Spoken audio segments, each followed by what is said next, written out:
Okay, I got the red smoke.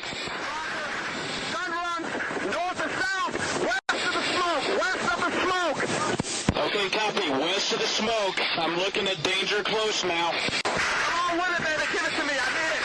Get cleared hot. Copy, cleared hot.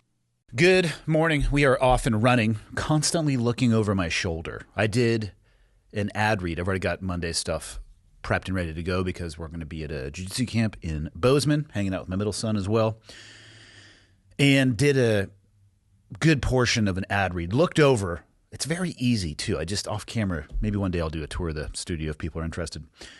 2 red lights, and I look over and one of them was green. Now, most of the time I would blame this on Michael because that's just how it works. He's subpar in almost every measurable way to include his job performance, as anybody who listens to the show knows. But he's still in Japan because he's selfish and is focusing, I don't know, on personal growth and experiences, whatever. And so he wasn't here to push the button or not push the button. And I swear I saw 2 reds, but then I looked over and it was a green. And now I'm wondering if he somehow has laid a trap for me. The ghost of Michael is in the machine and it's messing with me. There's nothing more awesome than doing a killer ad read and looking over and realizing that either the camera's off or the audio's off or both are off or the lens cap is on. I've done it all. But anyway, here we go. It's Friday. It's Q&A. Definitely got some different ones today, genre-wise. This first one's going to be the longest. I think it's important, though. And then we'll have 3 shorter ones and we'll be off into our weekend. Question 1. I have recently come across an issue I've never really had to deal with before. And with you being a man of great age, how dare you, sir? I still have a good amount of time left, hopefully before death by old age, and maybe even some experience. I thought you might have some advice. I've been working at my current job for about 5 months now. The department I am working for has been on a hiring freeze for a bit of time. So I came on as a temp through a staffing agency with the promise/hope of being hired on permanently in the future. Although I don't like bragging on myself, to be quite honest, I've excelled in my role here. You can be honest about your performance and not be braggadocious. If you're good at your job, you're good at your job. It is what it is. And I bet you there are metrics you can measure that against. So you're not bragging on yourself. Sometimes you're just telling the truth. People are suited to do different things. Not everybody is great at everything. Most people are going to be lucky to find 1 or 2 things in their life that they're really good at. I am still searching for those, but I feel like they're out there. Napping is one that I feel like I could master and then really does speak to me as well. Back to the email. I've learned the job very well, and after a while, management very frequently commented on my performance. A few weeks ago, I was told to train another temp employee into my old roles in preparation for a new set of responsibilities. After a couple of weeks, this led to a position being offered. This position came with a new title, benefits, pay raise, and a few employees that would be directly reporting to me. While this is very exciting and it feels like I'm being rewarded for months of hard work, I'm mostly feeling dread for the potential effects of this decision. There are a few other temp employees that worked here longer than I have, basically skipped the line in front of me to be made permanent. It's interesting. There are a few other temp employees that worked here longer than I have, and I basically skipped in the front of the line to be made permanent. I've always been very friendly and even felt respected by them. One of them is even the one that I trained to cover my old responsibilities. They all have also worked hard in their respective roles, and I cannot speak for why management chose to give me a position over them. But I know that when the news comes out, they will not be happy that someone newer than them was given a permanent position. So I'll stop here and mention something here. You wrote, I cannot speak for why management chose to give me a position over them. You don't have to. You're not the one who made the decision. So you should have no expectation of being responsible for an explanation as to why those above you in either a chain of command or organizationally decided to make your position permanent or elevate your role. If they want to explain that to anybody else or nobody else, that's on them. You need to put that particular rock down. Ounces can become pounds. Pounds become really heavy. It can weigh you down. Don't pick up rocks that you don't need. This is not your or another, water, right? This isn't your water to carry. This is management and leadership's water to carry if they want to. And also, there's another side of that. It's nobody else's business why you were chosen over somebody else. They can be as transparent as they want to or as obscure as they want to, but that has nothing to do with you. So do the best that you can to put that weight down. It doesn't matter. The decision has been made. This episode is brought to you by Spartan Forge. I have had the founder on, Bill Thompson, a few times now. I've talked about this product quite a bit. This is the most awesome aviation product not designed for aviation. It's designed for hunting. We're going over to the website because this is something that you need to see. The three things you're looking at here: LiDAR and UAV mapping on the left-hand side. LiDAR is this image that penetrates foliage and allows you to see the terrain that is underneath. And I have been fooled many times by not looking at a LiDAR image, mostly because I didn't have the ability to do so. UAV mapping is amazing. It is going to be the most precise, clear imagery that you can get. It's shot from a lower altitude, and it is updated the most frequently. Satellite images, sometimes they can be great, but it can be years in between. Moving over to the right here, deer movement and prediction. You basically have an AI tool here helping you determine the optimal location and time to strike your target animal. In-app live pin sharing. Think about this as almost a Blue Force tracker.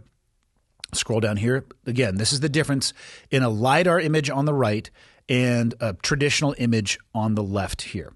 Something else that Spartan Forge has is Cyber Scout. Imagine not having the resource of somebody with experience hunting, or maybe you actually have resources, people, but you want to expand your knowledge. Cyber Scout, if you head over to spartanforge.ai, and this is under the technology tab, very top, Cyber Scout, imagine an AI tool that you could ask, what's an optimal setup for a 300 Win Mag? I'm going to be hunting elk in Colorado. What round should I be using? An AI tool trained and taught, my words, not necessarily Bill's, to answer your questions specifically in this space, controlled on the back end by Spartan Forge. So if you are ready to take decades of experience from tip of the spear units in the military that used to target human beings and apply that towards your more gentle civilian endeavors, I cannot recommend enough heading over to spartanforge.ai. Again, I use this almost exclusively for aviation. There's a traditional tool, and then the first thing I do anytime I am landing off airport, whether it's checking out property lines, adding in permission, PDF documents, all of this stuff, sharing pins with other aviators, it's straight over to Spartan Forge to round out the rest of that knowledge that I need to safely complete my flight. spartanforge.ai. Back to the show. On top of that, there's an already permanent employee who trained me originally, and we eventually became pretty good friends. He's been with the company for about 3 years and has let me know that he's basically begged for areas to branch out, trainings to receive, and any opportunity to develop himself. Most of these requests have been ignored, and I could tell there was some resentment when I started taking responsibilities in preparation for the role that I'll be starting now. This was confirmed this past Friday when I signed my offer letter, but was told by management they wanted to wait to announce it until Monday. However, later that day, my friend/coworker happened to check our company's org chart and saw that I was listed on there as a lead. In parentheses, I guess that HR jumped the gun a bit. He kept bringing up the fact that I was the lead and how I was technically above him and how messed up that was. But I had been told I was not to let anyone know yet, so I had to play dumb. I know he's not retarded, though, so it felt like lying. It felt more like lying. But based off his reaction, I know he won't be happy when my new position is announced. What's funny is I was told by HR that I couldn't have a larger raise than what I was given because management didn't want me earning more than him.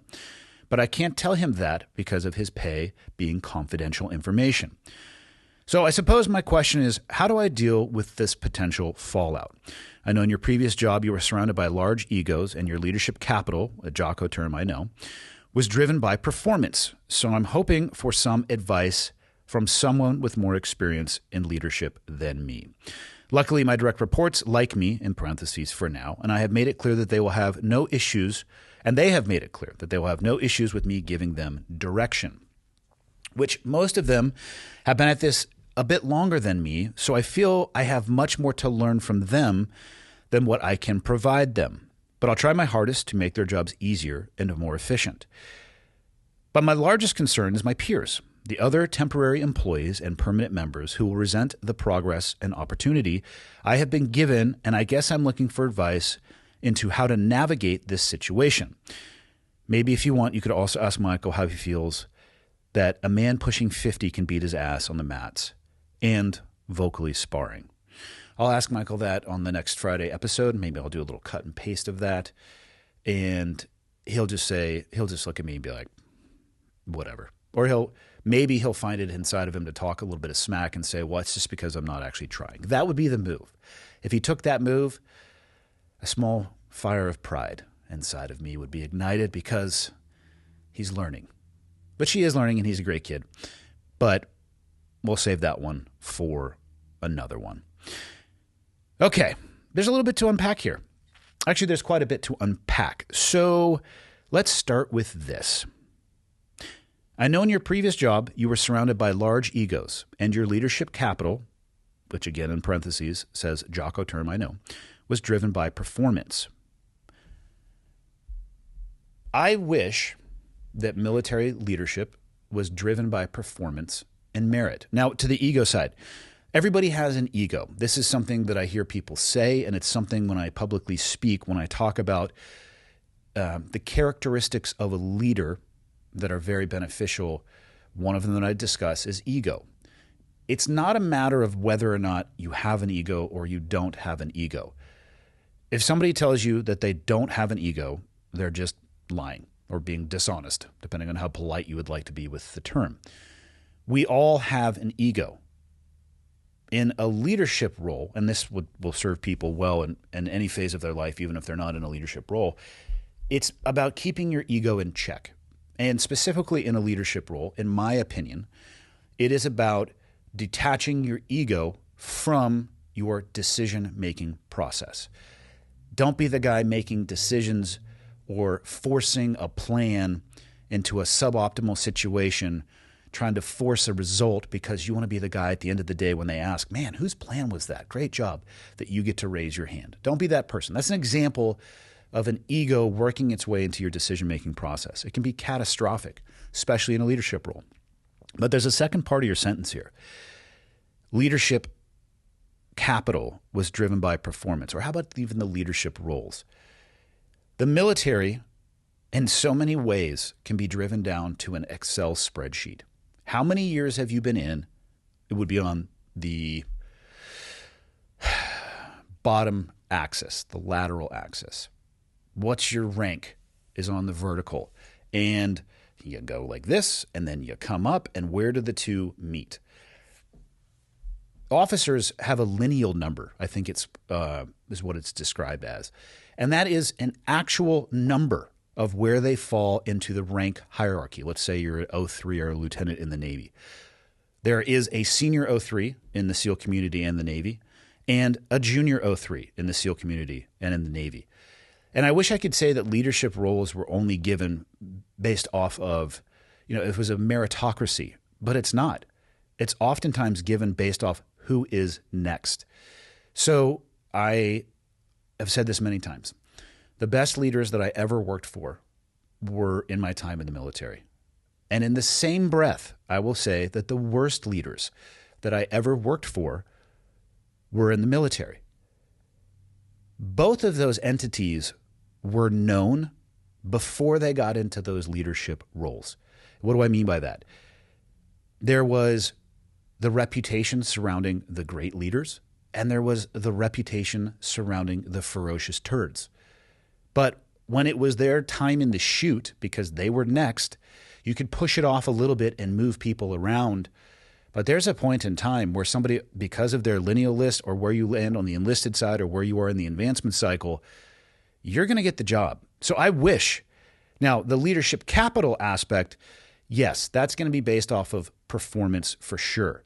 But sometimes the wrong people get into those roles. Now, what is hard to describe or answer, actually, I guess it's easy to answer, but hard to understand maybe from the outside. When the shiniest of turds made their way into those leadership positions, Why didn't the teams fail? Because the reality is we were successful with great leadership, and we were more often than not, if not nearly always, successful with crap leadership. Why? Because the people working under that leader would not allow the team to fail because of the immense amount of buy-in that they had, the greater overall mission. I have never seen that environment replicated in the civilian world. I don't know if it's even possible. You have to think about the number of selection courses and the days, weeks, months, even years that you went through in these pipelines to arrive at a place where you're at your first day on the job. It's measured in calendar months, if not years. The people there are there for the right reason, generally. So when you have a crap leader, what do? They pick up even more slack. They succeed in spite of the leader, not because of the leader, because they believe in the mission and they believe, in the instance from where I came from, the men to your left and right. They were more important than the shiny turd that you directly reported to. But from the outside, people are like, wow, you guys just always succeed. And that's not the case. And those poor leaders had almost no leadership capital. But we still succeeded.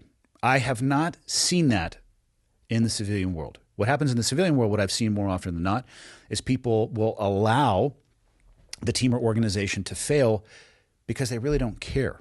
For a lot of people, it's a paycheck. It's not, they don't get in a sense of enrichment or purpose from what it is that they're doing. They're working there to pay their bills and to advance their own personal desires and aspirations in life, which I actually don't think there's anything wrong with that either. And as somebody stepping into a leadership role, it's good to understand your people. Is this somebody who is super bought in on what we do and what we want to become and the ethos of this organization? Or is this somebody here that's probably just a placeholder? They're at a phase in their life they're going to churn and pass through, and their level of buy-in is much lower. You can work with both of those. And that's the challenge of leadership, is understanding your people, especially in that environment where you don't have 2 years of a selection course to let the selection course do its work and net you a largely finished bought-in product. In the civilian world, I'll use the coffee shop as an example. Now, I have a management team that I work with much more than I interface with our frontline staff. I don't even know if they would call themselves a frontline staff, but let's call it a consumer-facing staff. Of the 4 managers we have, all 4 are different. They're in different phases of their life. They have different goals and aspirations. They have different things that they like. They have different motivations for working at the coffee shop. And I need to understand all of those things because I cannot take a size 10 shoe and force it on everybody's foot in the world. It's going to be too loose for some people, too tight for some people, and be like the perfect glass slipper for others. If you treat everybody exactly the same in the civilian world, in my experience, you are on an egg timer for failure. If you take the military leadership model and you're just super directive and over the top and do what I tell you to do, which, by the way, that is based way more in movies and entertainment than it is in actually real life. There are times when you have to be like that, but there are brief moments in times where, hey, if we don't do this, perhaps somebody might die. You're going to be directive to somebody. Hey, break right, punch left, center peel, whatever it may be. There's no time for, Bob, how is your day going? Talk to me about your motivations for today. Did you get enough sleep? Meanwhile, 762x39 is ripping over your head. Not the time and place for that. But the vast majority of leadership was much more personal in nature. Could we fall back on rank if we need to? Yeah, but I would consider that to be a failure, not a success. If you have to fall back to pointing at your collar device, which I call it a collar device, and it seems like now they've moved it completely to the center of where the zipper would be or the buttons on the top. And in some uniforms, you're still wearing it on the collar, but operationally, it's going to be on the center of your chest. So the center of your chest device, I would consider that to be a failure. The point in saying all this is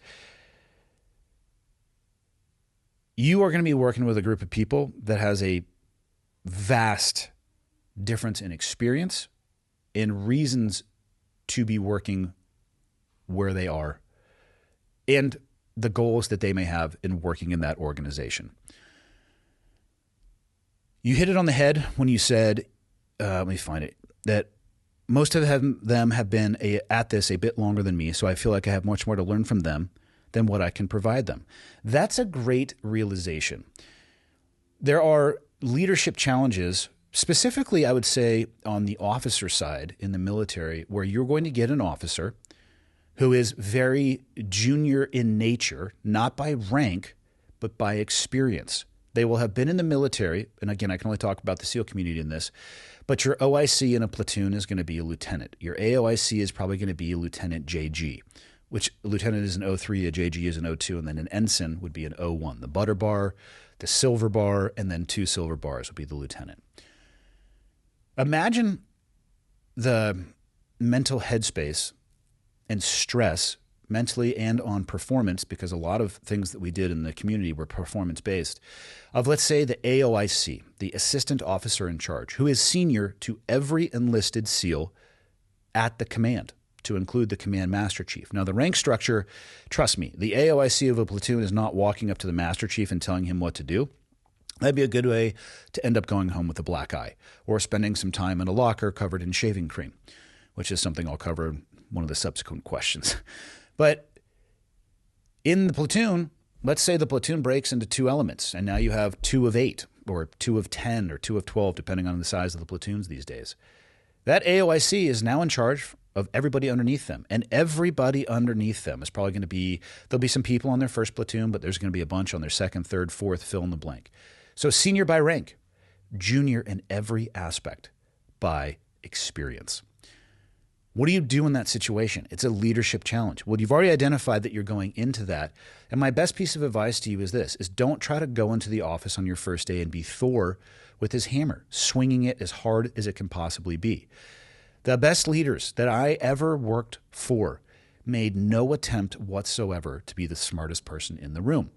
We would have an ops meeting with commanding officers on, I think it was Tuesdays and maybe Thursdays. And you would go in, and they would bring in department heads and specialists from every one of the N codes, from N1, which is admin, N2 is intelligence, and 3 is in operations. I was associated with that when I was an officer at Team 3, so I would speak if asked to in that portion, all the way up to N9. The best leaders never tried to be the expert in any one of those N codes, and they never tried to tell the person how to do their job. They sought out the person who was the most qualified, capable, and competent, and then solicited for their feedback, guidance if needed, and then the CO would make their decision, or commanding officer, for those of you unfamiliar with military vernacular, would make the decision based off of that input.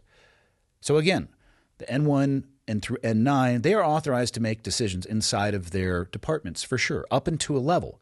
But then it gets to a point where the CO is going to need to make a call, or the XO, or the CMC, and then that's where you can take in that guidance. That guidance or information is passed upstream, can be discussed at whatever level those decision makers need to discuss it at, and then they can push that guidance down. The worst leaders that I ever worked with would be basically the exact opposite of that. Instead of soliciting for guidance, they would tell people how to do their job. They would flatten the chain of command. And instead of trying to talk to people who had more experience and ask them questions, which is something that you can easily do in your first days in this new role, is you can ask people, be way more inquisitive than you are directive. Maybe don't even be directive at all. Take some time to get an understanding of the terrain, the roles and responsibilities of those people that are working for you. Because the bad leaders, they would just flatten it. And they would look at somebody who had magnitudes of order, more experience than them, and tell them what they were going to do. And more often than not, that they were wrong. And sometimes, especially early on in the relationship, the person with more experience will try to push back tactfully. And eventually they realize they're going to get ignored. So they just shut up. And then they fix it in the world that I came from. They would fix it on target or in the training scenario away from the prying eyes of the person trying to give that guidance. And you'd watch them go around the room. And they would either dismiss the guidance or just try to they would meddle. Maybe that's the best word for it. They would meddle. They would try to put their fingers into everything. And I'm not a fan of absolutes. So I'll say at least every time that I saw it, which is not to say it happens every time, it was a recipe for failure in some way, shape, or form. And again, this is tough because the team didn't fail, but that leader absolutely failed. They were despised. People would mess with them in ways that, again, I'll discuss in another question here because it was directly asked about. And there was so much more work that had to be done by the people underneath them to compensate largely for their ego and I would say hubris. Neither of those things were earned either. So don't be that person. Be inquisitive. Take the time to understand your role. Are there going to be people that are pissed because you skipped them in what they considered to be the next logical step in the hierarchy? Yeah. Is that your concern? No. Focus on doing your job. Your job as a leader is to make sure and ensure that the team that works for you has the tools that they need, the knowledge that they need, an understanding of what they are being tasked with doing, that they are empowered to make decisions inside of the boundaries that you want to provide for them before coming up to a higher level of authority, and that they are successful. And when they are successful, by the way, make sure that they get all of the credit for that. If your team fails, you need to step up in front of that, identify where it came from, and then you can handle the inter-team issues away from the eyes of the people that you are going to take accountability from. Failures are going to happen. Do not throw your people underneath the bus. That's the best advice that I can give. You're in line with a lot of this. You're talking about making their jobs easier and more efficient. The best way that you can make their job easier and more efficient is to hold yourself accountable to them. Accountability is a term that I use when I speak about leadership. And so many leaders will say, yes, you are damn right. The people that work for me, they are accountable to me. And a portion of that is correct. Actually, by doctrine and definition, they are correct in what they're saying. But that's not what I'm saying when I use those words. What I'm saying is that the best leaders that I ever worked for held themselves accountable to their team.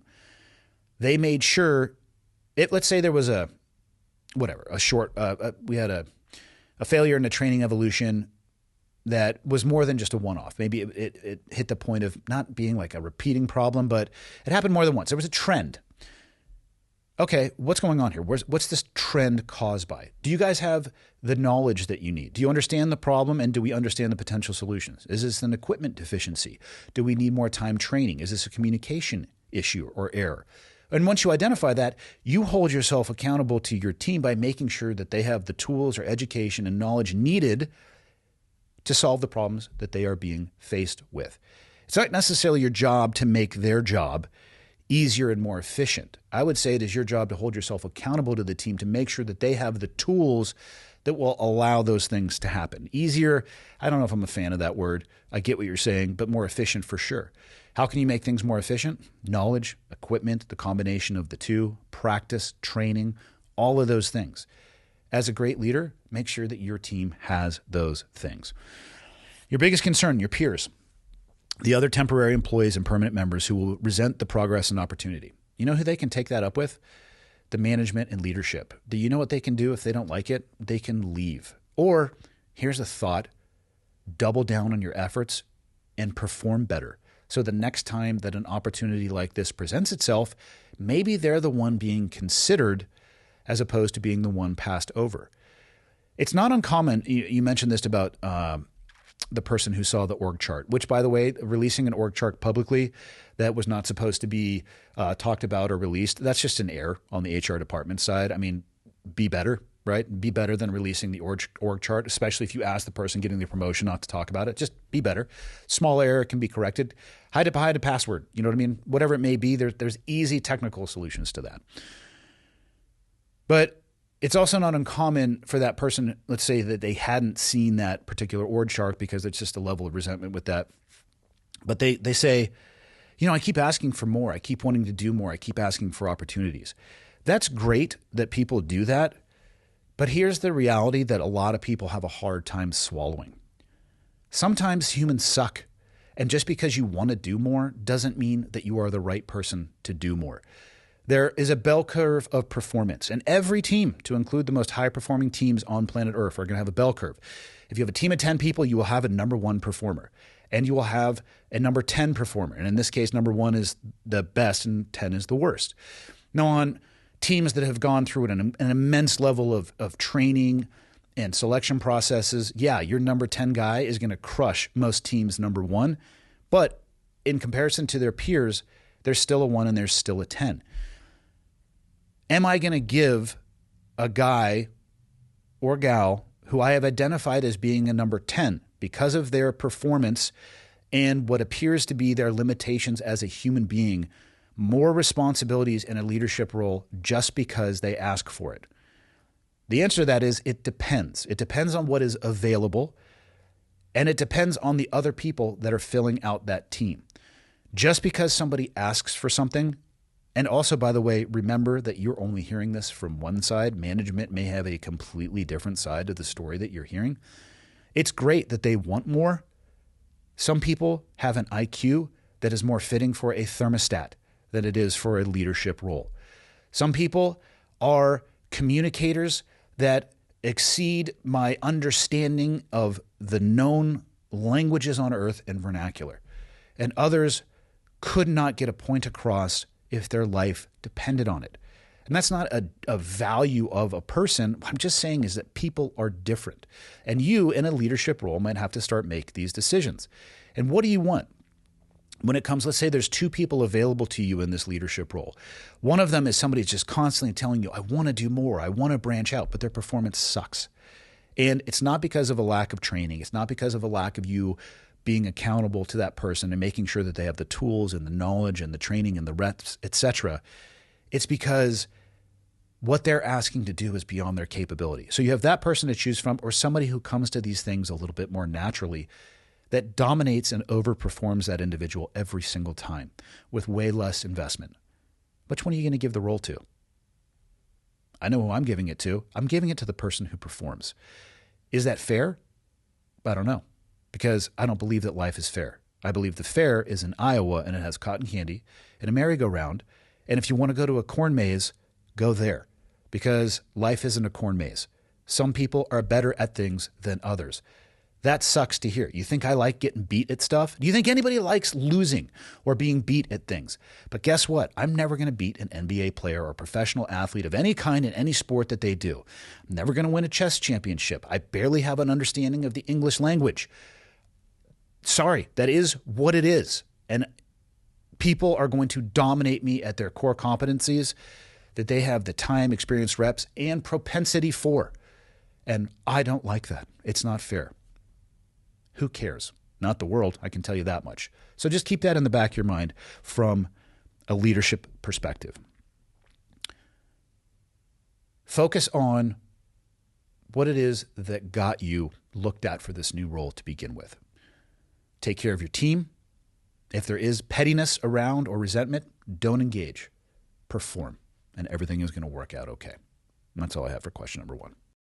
Today's episode is brought to you by Stopbox. Many gun owners will tell you that safe, secure storage can be a problem because there's two competing ideas. One is that your gun is locked away, secured, safe, wall-mounted, garage, whatever it may be, or it's unsecured.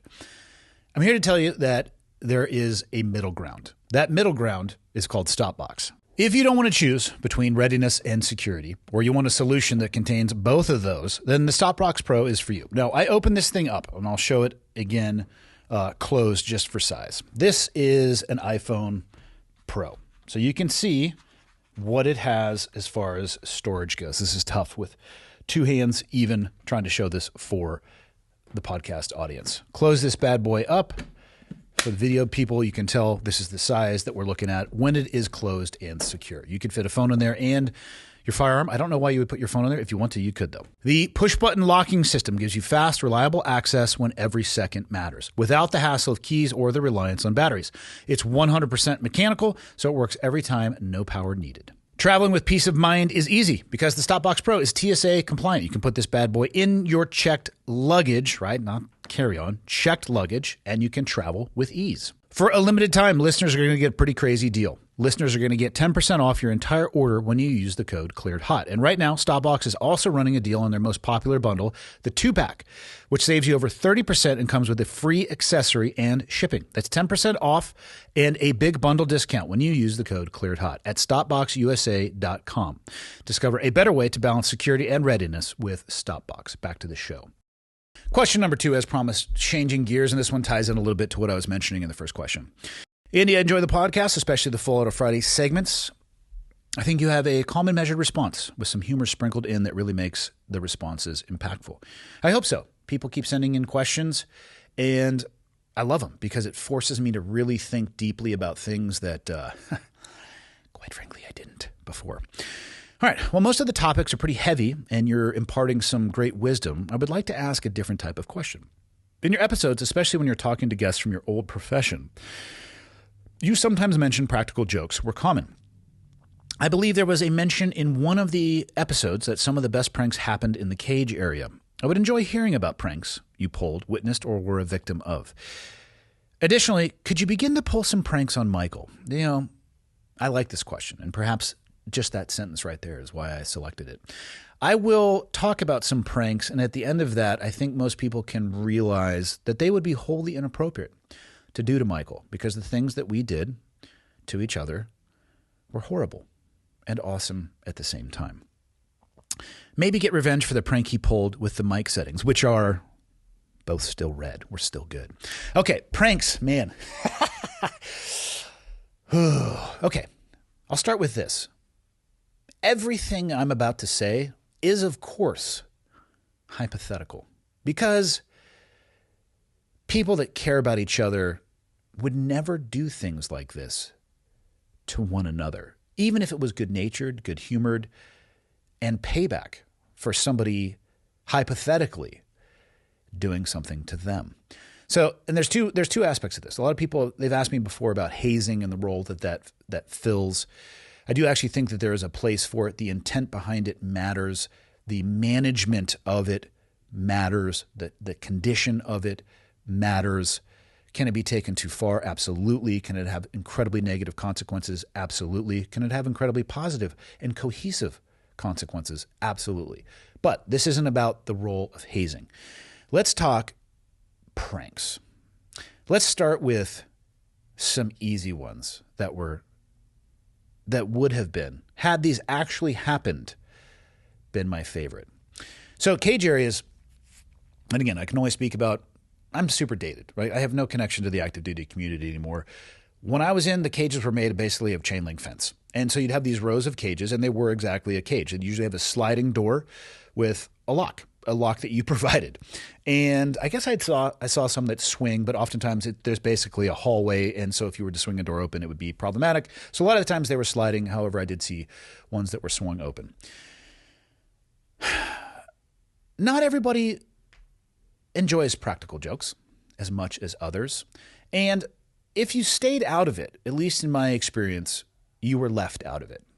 And that's a good thing, meaning not that you were like left out of the club, but you would not be involved. You know what I mean? You were an innocent bystander, and you were treated as such. You were the Red Cross. You were the UN.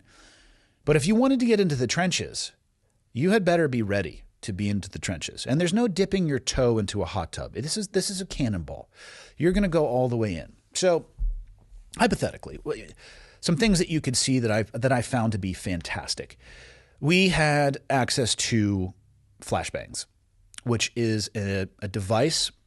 It is a concussive device that produces a light as well. It is a disorienting device more than anything that we use a bunch in training and very rarely overseas. But if you think about it, if you're going to go on a target that has multiple rooms and you're throwing these devices before you go into every room, if there is somebody back there who has even a small tactical understanding, like, wow, these are getting a little bit closer and this is the way that it's going. So time and place for sure. Great distractions. I've seen flashbangs that if you pull the pin and release the spoon, it's going to go off one time. There's a small delay on it, similar to what people are probably familiar with a grenade.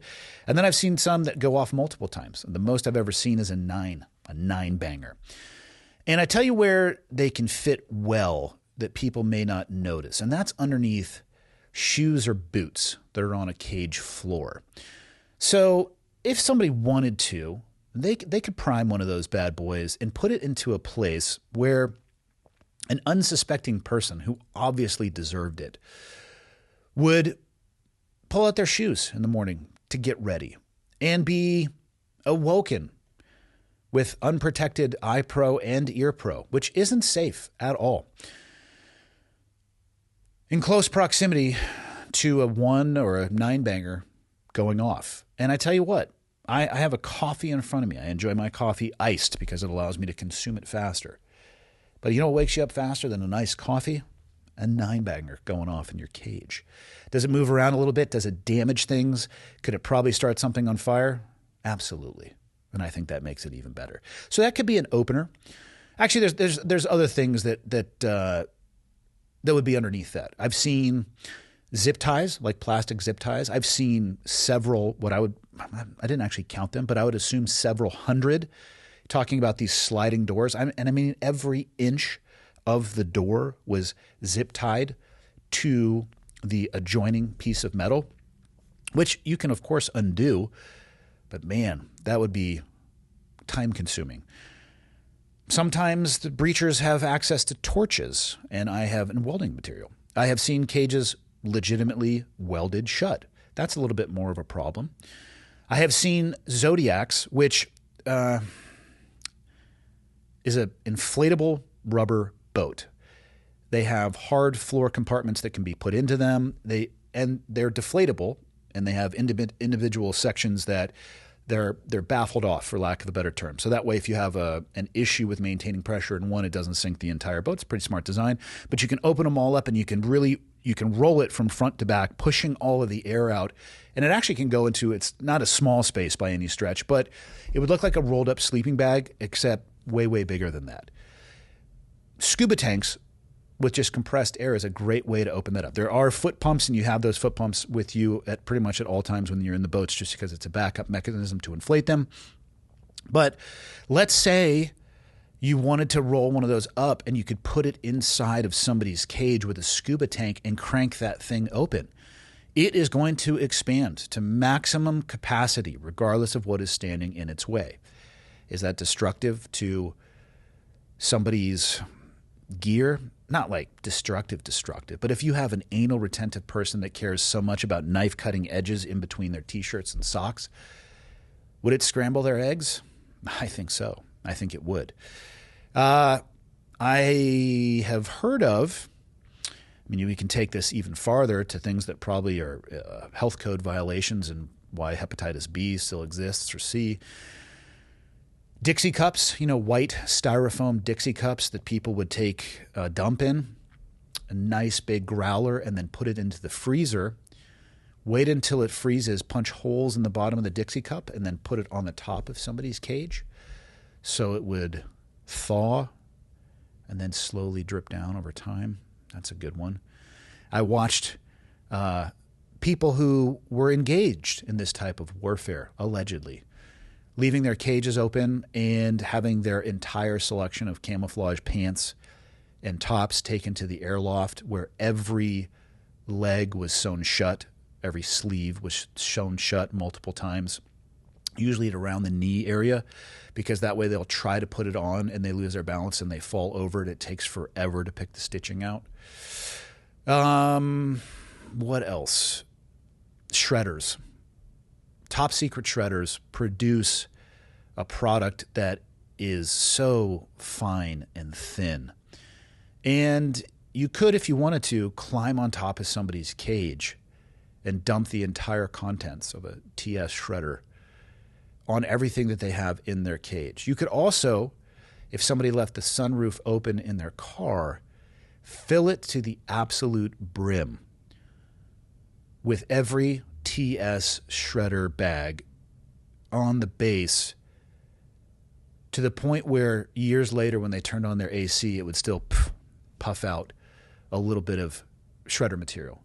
You could go to a grocery store and you could buy fish, and you could take the hubcaps off of your friends' cars and put fish inside of the hubcap area, zip tied on there as well, and enjoy the long-term show of them trying to understand what was happening. If they had seat covers, you could do the same thing with fish or roadkill that you may find. You could skin it and put it underneath the seat covers and let them have that journey of discovery of what it may be. So as you can tell, those are the type of things that obviously didn't happen, but could happen in the practical joke environment. Some people would say those are neither practical nor jokes, and I would agree with you, and I would say they could escalate and get out of control, which is why in this instance, it's better to be more the Red Cross and the UN than in the trenches. But that's a personal choice. So hopefully that answers your question for you. Those would be some hypothetical examples of things that definitely never happened. Question 3. I want to start by saying I absolutely love what you do and the help and the guidance you offer. My question has been plaguing my consciousness for years now. I was born with cerebral palsy, CP. And the only thing I ever wanted to do was join the military. Growing up, my parents ensured that I was given all the tools and therapies to overcome CP. In fact, the doctors told me and my parents that I would never walk. Well, through the work I had put in, I was able to walk and even play football, wrestling, and lacrosse in high school. I had attempted to join the military and had the first recruiter I spoke with tell me I was a non-starter because I would never be able to join due to the CP. I waited a few months and then moved and decided I would try again and use the military's don't ask, don't tell policy against them. I don't believe that was for medical conditions, but moving on. As I never was specifically asked about CP, I simply did not mention it. I joined the Army Reserves and went to basic training and AIT, which I believe is Advanced Infantry Training, and ended up serving until medically discharged for mental health 6 months prior to the end of my contract. I have struggled with being proud of my service, knowing that I technically never should have been allowed to join. Would you have any advice or insights as to how to lessen the internal battle that I deal with? Many people tell me I should be proud of what I have done, but there is always the voice in the back of my head that knows there are others that would have issues with this. Do you know that there would be others that have issue with this, or is this just something that you are choosing consciously or unconsciously to tell yourself? Has anybody told you that other than the person that you see in the mirror? My suspicion is no. I'm going to go back a step here. I covered this in the first question, talking about life being fair.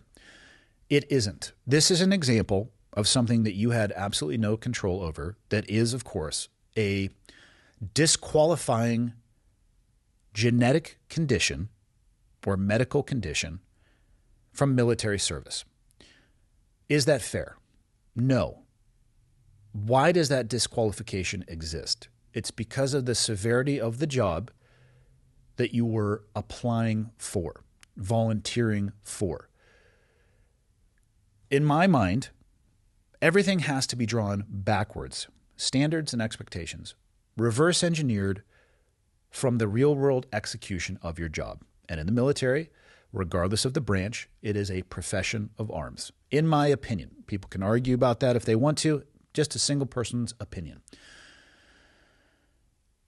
For anybody who has a medical condition like this or something similar that is disqualifying, I would not recommend that you lie to a recruiter.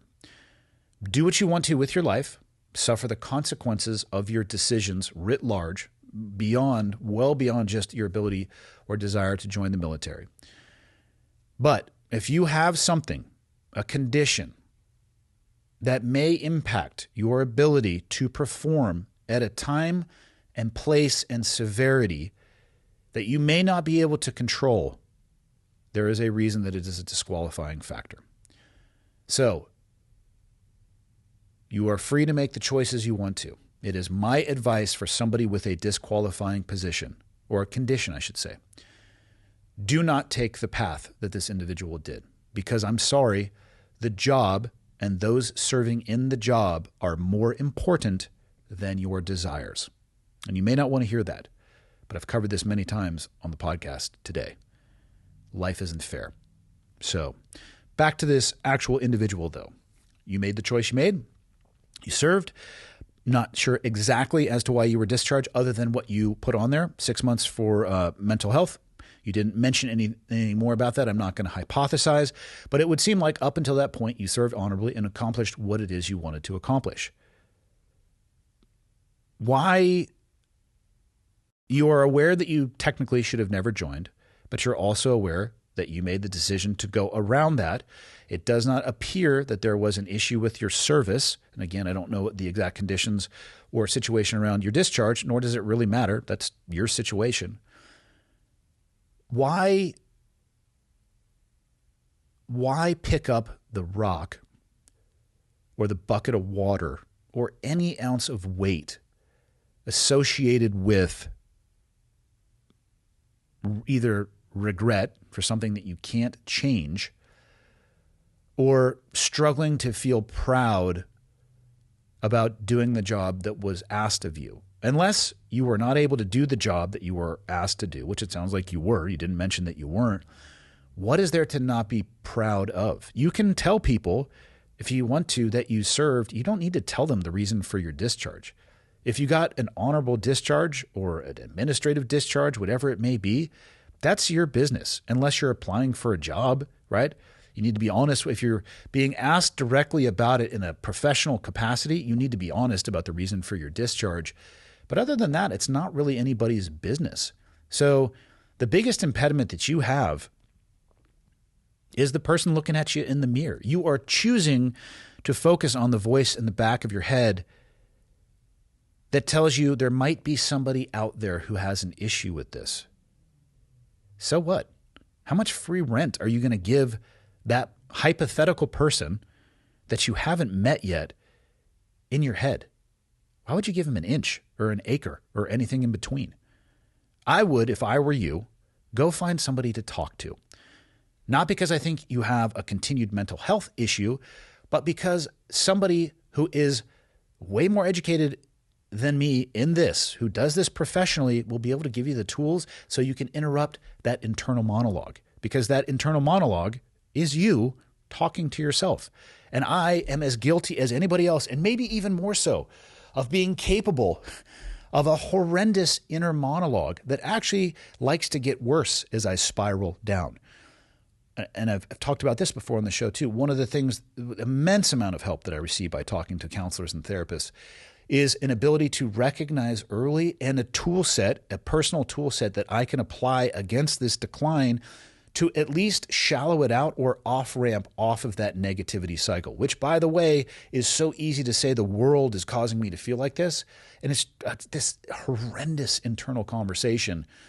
Without the tools necessary, it can get out of control. So invest in yourself a little bit here. This is what I would recommend. Spend some money. That's what's going to cost. But what is your happiness for the rest of your life worth? More than the cost of talking to somebody to the point where you can develop an architecture to help you deal with the voice in the back of your head. Because what do you need to do, really? You need to tell it to shut the fuck up because it's not serving you well. That's the best advice I can give. Last question for today. Andy, I've heard you rant about your miniature dachshund on the podcast, or the Dachshund.